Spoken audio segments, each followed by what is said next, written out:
بسم اللہ الرحمن الرحیم۔ السلام علیکم ورحمۃ اللہ وبرکاتہ۔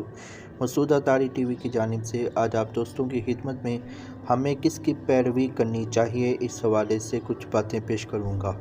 حضرت عبداللہ بن عمر رضی اللہ تعالی عنہما فرماتے ہیں، جو کسی کی پیروی کرنا چاہتا ہو وہ اسلاف کی پیروی کرے جو محمد صلی اللہ علیہ وآلہ وسلم کے صحابہ ہیں۔ یہی اس امت کے بہترین لوگ ہیں۔ ان کے دل نیکی اور بلائی میں سب لوگوں سے بڑھ کر ہیں۔ ان کا علم سب سے وسیع اور ان میں بناوٹ اور نمائش نہ تھی۔ یہ وہ نفوس قدسیاں ہیں کہ جنہیں اللہ پاک نے اپنے محبوب صلی اللہ علیہ وآلہ وسلم کی صحبت اور دین کی تبلیغ کے لیے منتخب فرمایا، لہٰذا تم ان کے اخلاق اور عادات اور ان کے طور طریقوں پر چلو، کیونکہ وہ حضرت سیدنا محمد مصطفیٰ صلی اللہ علیہ وآلہ وسلم کے صحابہ ہیں۔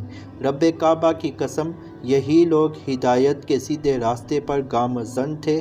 اے بندے، محض اپنے بدن کی حد تک دنیا سے تعلق قائم کر اور اپنے دل و دماغ کو اس سے دور رکھ، کیونکہ تیری نجات کا دار و مدار تیرے عمل پر ہے، لہٰذا تو ابھی سے موت کی تیاری کر تاکہ تیرا انجام اور خاتمہ اچھا ہو۔